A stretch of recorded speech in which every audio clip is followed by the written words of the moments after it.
कश्मीर में 3 महीने से भी ज्यादा वक्त तक बंद रही रेल सर्विस पूरी तरह से बहाल हो गई है। श्रीनगर बारामूला ट्रैक पर रेल खिदमात को शुरू करने के बाद आज यानी कि पीर को श्रीनगर बनिहाल ट्रैक पर रेल खिदमात को बहाल कर दिया गया। रेल खिदमात बहाल किए जाने के बाद से मुसाफिर खुश है, तो वहीं एहतियातन सिक्योरिटी के भी सख्त इंतजाम किए गए।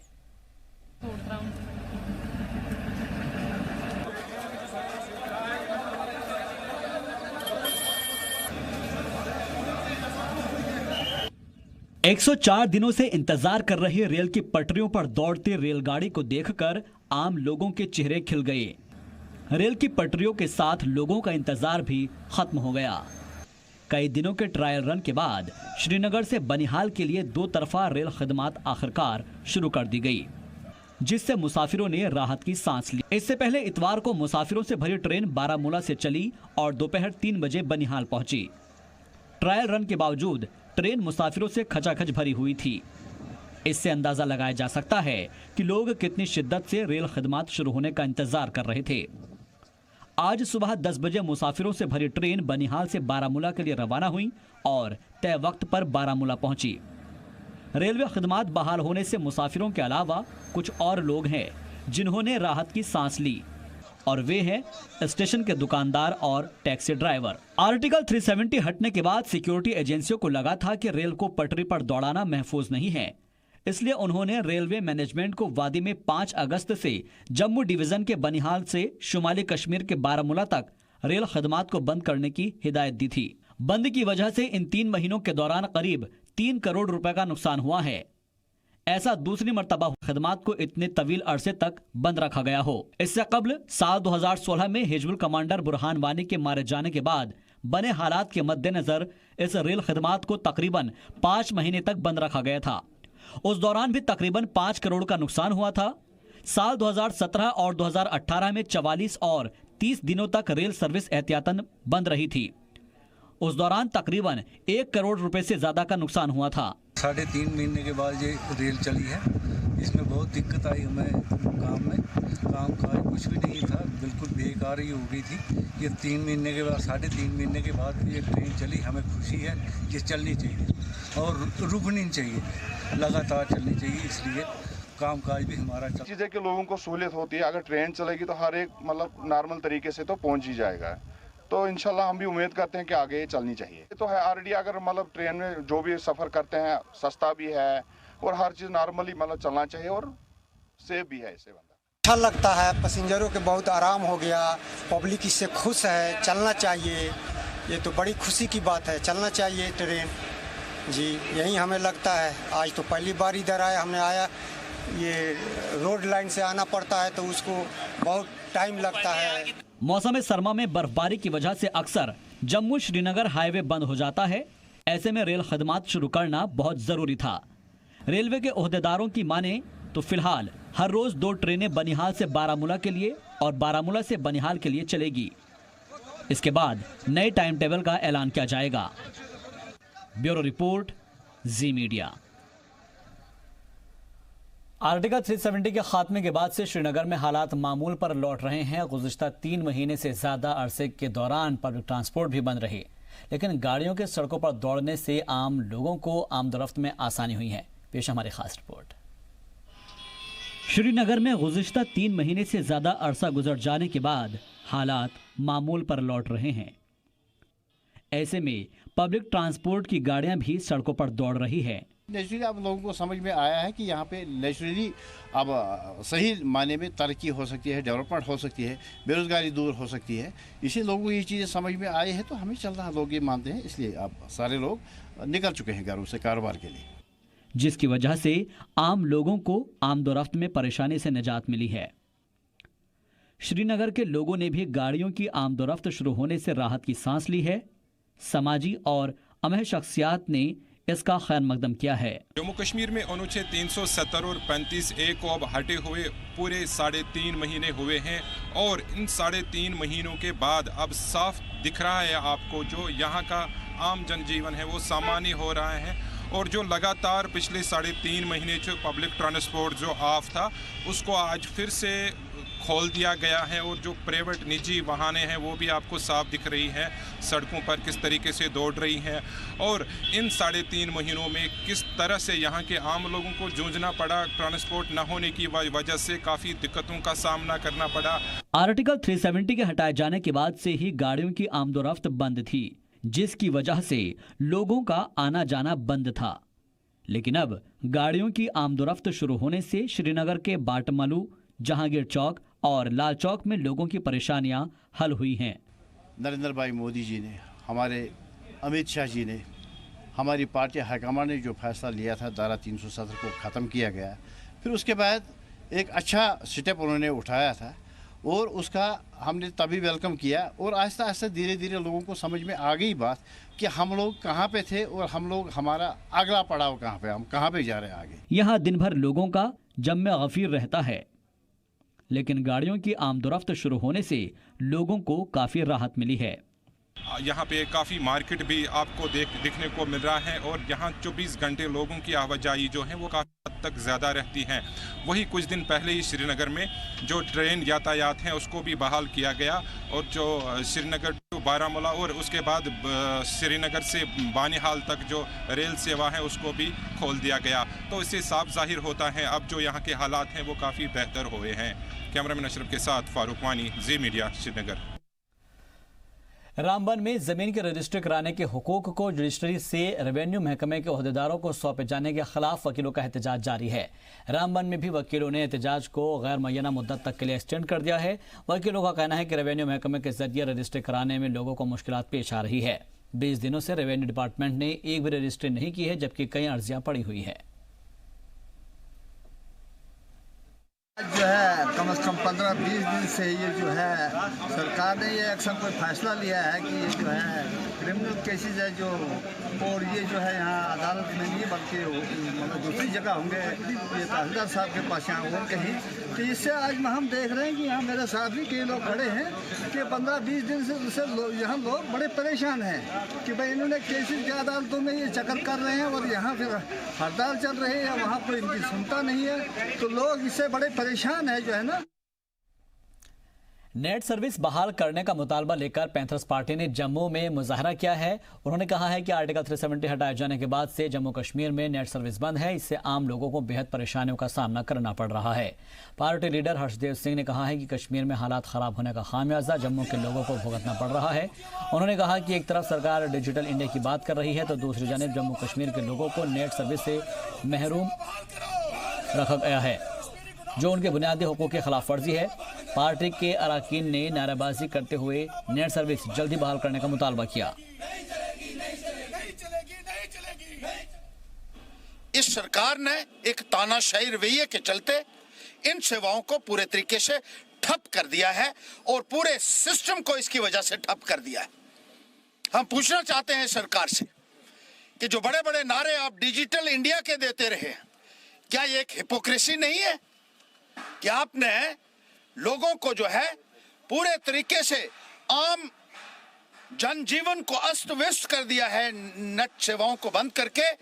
और पैंथर्स पार्टी न केवल इसका विरोध करती है बल्कि लेफ्टिनेंट गवर्नर से यह कहना चाहती है कि जो गलत फैसले लिए गए हैं उनके आने से पहले की और आज तक उनको जिस तरीके से चलाया जा रहा है, ये यहाँ के लोग एक्सेप्ट करने के लिए तैयार नहीं है। स्टूडेंट कम्युनिटी में भारी रोष देखने को मिल रहा है और सारे समाज के अंदर एक भारी गुस्सा है।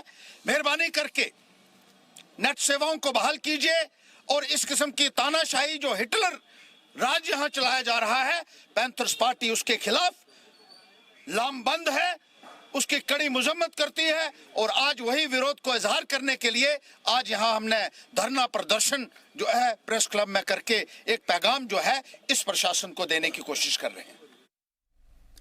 पुंछ जिले में बीडीसी इंतखाबात के बाद जिले के मंडी तहसील ऑफिस कॉम्प्लेक्स में पहला बीडीसी चेयरमैन का दफ्तर खोला गया, जहां देही तरक्याती महकमे के अफसरान ने ब्लॉक डेवलपमेंट काउंसिल मंडी के चेयरमैन शमीम गनी का दफ्तर में इस्तकबाल किया।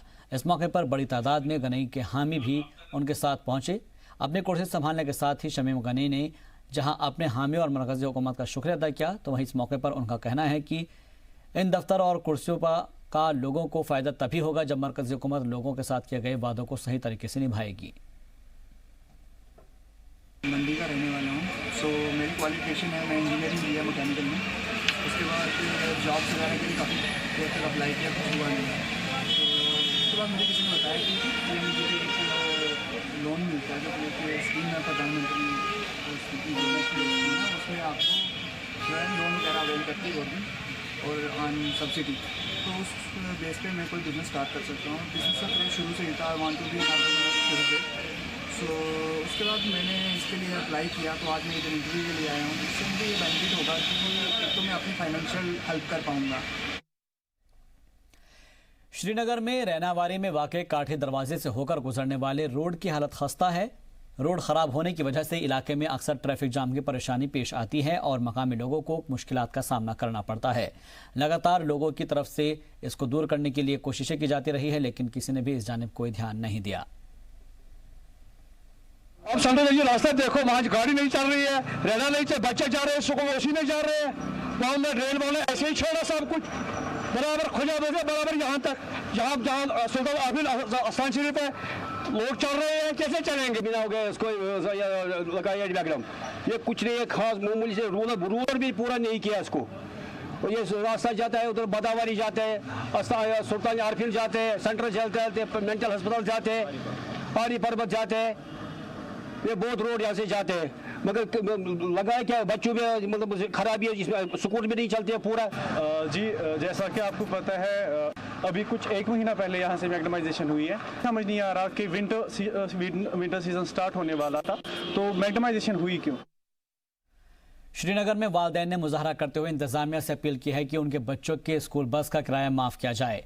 दरअसल वादी के हालात के मद्देनजर उस वक्त इंतजामिया की जानिब से स्कूल इंतजामिया से अपील की गई थी कि वे बच्चों को स्कूल बस का किराया वसूल ना करें, और इस नोटिफिकेशन के बाद ही कई स्कूलों ने बच्चों से स्कूल बस फीस का मुतालबा किया है, जिससे वालिदैन नाराज हैं। और रिसेंटली गवर्नमेंट ने कल ये ऑर्डर एक इशू किया है, इससे पहले भी 2 ऑर्डर किए हैं, लेकिन जो यहाँ के चेयरमैन जो यहाँ के नहीं 16 को निकला है ऑर्डर, जो यहाँ के चेयरमैन सर हैं नहीं सामने आ रहे हैं। हमारे सिर्फ एक लेडीज प्रिंसिपल रखी है और जेंट्स प्रिंसिपल, वो हमारे साथ बाहर के, लेकिन चेयरमैन सर कहीं दिखाई नहीं दे रहे हैं। जो ये रिसेंटली ऑर्डर निकला है इसको भी नहीं मान रहे, टोटली रिफ्यूज कर रहे हैं इस ऑर्डर। आप जो कह रहे थे प्रिंसिपल से बात की, उन्होंने क्या बोला? उन्होंने बोला हमें सिर्फ 20 मिनट दीजिए, सवेरे से वही बोल रहे हैं, लेकिन कुछ नहीं पॉजिटिव रिस्पॉन्स नहीं मिल रहा है। इंसानियत या खदमत सबसे बड़ा मजहब है और इसी के लिए जो भी आगे आए वही लायक मुबारकबाद है। इस वक्त दुनिया में दिल की बीमारियां आम होती जा रही है और इसी के पेश नज़र एक फ्री मेडिकल कैंप का इनेकाद किया जा रहा है, जिसमें दिल के मरीजों के मुफ्त में इलाज की सहूलत दस्तयाब की जा रही है। पेश एक रिपोर्ट। इंसानियत की खदमत के मकसद के पेश नज़र एक फ्री मेडिकल कैंप का इनेकाद किया जा रहा है, जिसमें दिल के मरीजों की मुफ्त में इलाज की सहूलत दस्तयाब की जा रही है। यह कैंप खास तौर से दिल के मरीजों के लिए लगाया गया है। इस कैंप की ज़्यादा से ज़्यादा तशहीर भी की गई है ताकि कैंप से ज़्यादा लोग फ़ायदा उठा सके। इसी में इम्पॉर्टेंट था एक सस्टेन्ड मीडिया कैंपेन, ताकि लोगों को हम मैसेज पहुंचा सकें कि इस तरीके का कैंप लगने जा रहा है। बिकॉज कैंप्स बहुत बार लगते हैं पर लोगों को पता ही नहीं होता कोई सीनियर डॉक्टर्स आ रहे हैं। तो लास्ट 10 दिन से जब से डिस्ट्रिक्ट एडमिनिस्ट्रेशन को रिक्वेस्ट की गई इस चीज़ के बारे में, तब से एक सस्टेन्ड इंफॉर्मेशन कैंपेन, चाहे वो फेसबुक के थ्रू हो, सोशल मीडिया के थ्रू हो, या हमारे इंफॉर्मेशन डिपार्टमेंट की तरफ से की गई, ताकि आज एक अच्छा टर्नआउट मिले, जो डॉक्टर्स आए हैं उनका हम भरपूर फ़ायदा उठा सकें। बच्चों का बीमार होना कोई हैरत की बात नहीं है, लेकिन जब बच्चों के वालिदैन पर यह खबर बिजली बनकर गिरे कि इनके बच्चे की बीमारी का खर्च उनकी दस्तरस से बाहर है, तो हर कोई हाथ मलता रह जाता है। इसी तरह के लोग इस कैंप में पहुंच रहे हैं और इससे फ़ायदा भी उठा रहे हैं। तो मेरे बेटे को हार्ट में होल है, मैंने काफ़ी जगह चक्कर लगाया, लेकिन खर्चा बहुत महंगा था। जहाँ भी मैंने पूछा उन्होंने 5-5, 7-7 लाख रुपए के लिए खर्चा बताया। अब मेरी इतनी हिम्मत नहीं थी कि मैं इतना खर्चा करके इसका सर्जरी करा सकूँ। जब मैंने सुना कि उधमपुर में कोई कैंप लग रहा है तो मैंने ही रुख उधमपुर का कर दिया। तो जो ही यहाँ सुबह पहुँचा तो मैंने सुना कि यहाँ पे फ्री ऑफ कास्ट जो है वो यहाँ से भेजते हैं ऑपरेशन के लिए। तो मैं चाहता हूँ कि ऐसे ही कैंप रजौरी में भी हूँ, कठुआ में भी हूँ, रियासी में भी ऐसे हूँ, ताकि लोगों को इसकी फैसिलिटी, ये लोग इससे फ़ायदा उठा सकें और अपने बच्चों का इलाज करें, ताकि उनके बेटों की ज़िंदगी फिर से मिल सके उनको। इस कैंप का इफ्तिताह उधमपुर के कमिश्नर डॉक्टर पीयूष सिंघल ने किया। इस मौके पर गिफ्ट ऑफ लाइफ के जिम्मेदारान भी मौजूद रहे, साथ ही नेशनल कोऑर्डिनेटर और चेयरमैन भी शामिल हुए। इसके अलावा रोटरी क्लब उधमपुर के सदर के साथ दूसरे क्लब के सुदूर भी पहुंचे थे। इस मौके पर वहां पर मौजूद डॉक्टर ने इस कैंप की तफसीलात बताते हुए कहा कि हम ज्यादा से ज्यादा लोगों की खदमत करना चाहते हैं और तमाम इलाज मुफ्त में किया जाएगा। देखिए, ये एक बहुत ही ब्यूटीफुल प्रोग्राम है रोटरी क्लब का गिफ्ट ऑफ लाइफ, जिसमें जो कंजेनिटल हार्ट डिजीज़ होती हैं, जो बच्चे किसी हार्ट की डिजीज़ को लेकर पैदा होते हैं और ग्रेजुअली उसके सिम्टम्स मैनिफेस्ट होते हैं, उसके लिए एक स्पेशल कैंप ऑर्गेनाइज करवाया गया है। ख़ास बात यह है कि इस कैंप में दिल्ली के मशहूर हॉस्पिटल से डॉक्टर्स यहाँ पे आए हैं। पूरी उनकी टीम यहाँ पे लास्ट 2 दिन से है जो पूरे कैंप को ऑर्गेनाइज कोऑर्डिनेट करवा रही है। लोकल उधमपुर का रोटरी क्लब का चैप्टर इस चीज़ को बड़ी बखूबी से देख रहा है। मुझे बड़ा देखकर हर्षोल्लास महसूस हो रहा है कि उधमपुर के दूर दराज के इलाकों से, ना सिर्फ उधमपुर डिस्ट्रिक्ट से बल्कि जम्मू से, कुछ बताया गया कश्मीर से भी कुछ बच्चे हैं जो सहायता, जो कंजेनिटल हार्ट डिजीज़ से अफेक्टेड हैं, जिनको आज इस कैंप में देखा जा रहा है। मेडिकल कैंप का इनाकाद लोगों में खुशी का बाइस होता है। वाज़ेह रहे कि इस फ्री मेडिकल कैंप का इनाकाद रोटरी क्लब उधमपुर और Udhampur rotary eye and general welfare foundation के इश्तराक से किया जा रहा है। इसमें गिफ्ट ऑफ लाइफ ट्रस्ट नई दिल्ली के अलावा Rotary Club of Delhi Mid West, Delhi East और Fortis Escort Heart Institute New Delhi के साथ ही KLSM Rotary eye and ENT hospital Udhampur भी शरीक रहा। इस कैंप से लोगों के दिलों में उम्मीद जगी है, क्योंकि दिल की बीमारी बहुत बड़ी है और इसका खर्च भी बहुत ज़्यादा है, जो हर एक के बस की बात नहीं। ऐसे में इस कैंप से लोग काफ़ी खुश हैं। जी मीडिया के लिए उधमपुर से दीपांकर की रिपोर्ट। नेशनल हेल्थ मिशन के जरिए biomedical equipment maintenance and management के तहत एक प्रोग्राम का इनेकाद किया गया। जम्मू में एक प्रोग्राम के दौरान हेल्थ एंड मेडिकल एजुकेशन के फाइनेंस कमिश्नर अतुल ढुल्लू ने प्रोग्राम की शुरुआत की। इस प्रोग्राम के बारे में स्पॉन्सर्स और देखरेख करने वाली कंपनी के जिम्मेदारान ने लोगों को बताया कि मुस्तकबिल में इस तरह की परेशानियों से निजात मिल जाएगी। वहीं उनका ये भी कहना था कि जम्मू कश्मीर की ही हेल्थ सेंटर पर इस तरह की सहूलतें मुहैया रहेंगी ताकि कोई रुकावट होने पर फौरन उसको हल किया जा सके। मुझे लगता है कि ये एक मौका है जब हम biomedical equipment management and maintenance program को लॉन्च कर रहे हैं। ये मौका नहीं है किसी को दोष देने का, ये मौका है कि इस प्रोग्राम को अच्छी तरह से इफ़ेक्टिवली यूटिलाइज करें ताकि हम पेशेंट केयर को बेटर सर्विसेज प्रोवाइड कर सकें लोगों को। यही बात मैं 102, 108 के बारे में बताना चाहूँगा कि उसका भी टेंडर फाइनल हो चुका है, काम बड़ी तेज़ी से चल रहा है और हमारी पूरी उम्मीद है कि अगले एक डेढ़ महीने के अंदर अंदर उसको भी लॉन्च किया जाएगा। ये कई सारे फंक्शंस जहाँ मेडिकल प्रोफेशन में आप देखेंगे, आप मेडिकल कॉलेज के देखेंगे, श्रीनगर में देखेंगे, ये होते हैं। कभी कभी डॉक्टर्स आते हैं, तरह जगह से आते हैं और अवेलेबिलिटी की बात होती है, तो इसको देखते हुए यहाँ इन्होंने किया है। लास्ट में कश्मीर के हालत ख़राब हैं, बहुत अच्छा सिस्टम है। आप उत्तरी कश्मीर की बात करें तो सर अगर वहाँ इक्विपमेंट ख़राब हो जाएगा, वो टाइम फ्रेम में कैसे करेंगे? इन पर जुर्माना हो जाएगा, भाग जाएंगे। नहीं, बिल्कुल नहीं होगा। मोबाइल चल रहे हैं, मोबाइल पर रजिस्टर की जा सकती है कंप्लेंट और 7 दिन के अंदर अंदर उसका निपटारा होगा। आपका बहुत धन्यवाद। 7 नवंबर को हुई शदीद बर्फबारी और बारिश के सबब रामबन में भी बिजली की सप्लाई मुतासिर हुई। रामबन के कई इलाकों में गुज़िश्ता 10 दिनों से बिजली की सप्लाई न होने के सबब लोग परेशान हैं। लोगों का इल्ज़ाम है कि महकमा बिजली की जानिब से बिजली सप्लाई के लिए इक़दाम नहीं उठाए जा रहे हैं। पिछले 10 दिनों से एक दिन में 1 घंटे बिजली कहीं आती है, वो भी 5 मिनट के लिए, 10 मिनट के लिए। 10 दिन से यही दर्द-ए-सर बना हुआ है। खासकर हम डिस्ट्रिक्ट रामबन के गूल संगलदान एरिया की बात करें, यहाँ तो बिल्कुल बिजली का नमो निशान ही नहीं है। हमें यह समझ नहीं आ रही है कि ये इंतज़ामिया क्या कर रही है। इतने दिनों से हम कला रहे हैं, बता रहे हैं, कोई पूछने वाला नहीं है, ना ये बताते हैं हुआ क्या है इस बिजली को। बच्चों के इम्तिहान चल रहे हैं, बिजली का तो बहुत परेशानी है इस पूरे रामबन ज़िला के अंदर। जहाँ तक बात करें हम संगलदान की, तो यहाँ तो 15 दिन से तो बिल्कुल बिजली 1 मिनट आती है फिर चला जाती है। डिस्ट्रिक्ट के अंदर बनिहाल हो, नील टॉप हो, राजगढ़ हो, बटोत हो, संगलदान हो, सुम्मड़ हो, गूल हो, भीमदासा हो, ये पूरा जो क्षेत्र रामबन डिस्ट्रिक्ट है, अभी तक बिजली की जो पहली बर्फबारी हुई थी उसके बाद अभी तक कोई बहाल नहीं हुई है। यहाँ पर लोग परेशान हैं। इस वक्त डिस्ट्रिक्ट के अंदर नहीं बल्कि पूरी रियासत के अंदर एग्जामिनेशन का जो सिलसिला जारी है, बच्चों को बहुत बड़ी परेशानी हो रही है। हमारी सरकार से ये मांग है कि डिस्ट्रिक्ट रामबन के अंदर अगर डिजिटल इंडिया है तो बच्चों को एग्ज़ाम के टाइम में क्यों नहीं बिजली बहाल हुई है।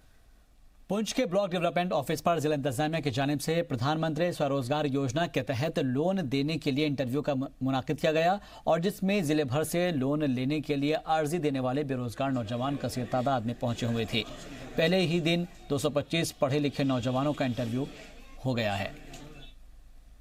मंडी का रहने वाला हूँ। सो मेरी क्वालिफिकेशन है, मैं इंजीनियरिंग किया मैकेनिकल में। उसके बाद जॉब वगैरह के लिए काफ़ी देर तक अप्लाई किया, कुछ हुआ नहीं। उसके बाद मुझे किसी ने बताया कि ये मुझे एक लोन मिलता है जो स्कीम है प्रधानमंत्री स्थिति बीमा स्कीम, उसमें आपको जो है लोन वगैरह अवेल करती है गवर्नमेंट और ऑन सब्सिडी। तो उस बेस पे मैं कोई बिजनेस स्टार्ट कर सकता हूँ। बिजनेस का शुरू से ही था, आई वांट टू बी शुरू से। पुंछ शहर में ईद मिलादुन्नबी के मौके पर एक बड़ा जुलूस निकाला गया जिसमें पूरे जिले से हजारों की तादाद में लोगों ने शिरकत की। गौरतलब है कि ईद मिलादुन्नबी के दिन जिले में अयोध्या मामले के फैसले के सबब दफा 144 समेत कई तरह की पाबंदियां नाफिज थी, जिसकी वजह से इस बार ईद मिलादुन्नबी का जुलूस नहीं निकाला जा सका था। लेकिन अहले सुन्नत की जानिब से पीर को ईद मिलादुन्नबी का जुलूस निकाला गया। इसी मुनासिबत से लोग शहर के अहम बाजार की जामा मस्जिद में इकट्ठा हुए और जामा मस्जिद के इमाम मौलाना मोहम्मद फारूक मिसबाही की क़यादत में ईद मिलाद का जुलूस निकाला गया, जो कि शहर के मुख्तलिफ इलाकों से होता हुआ ईदगाह पहुंचा, जहां पर इमाम समेत कई उलेमा ने लोगों से खिताब किया।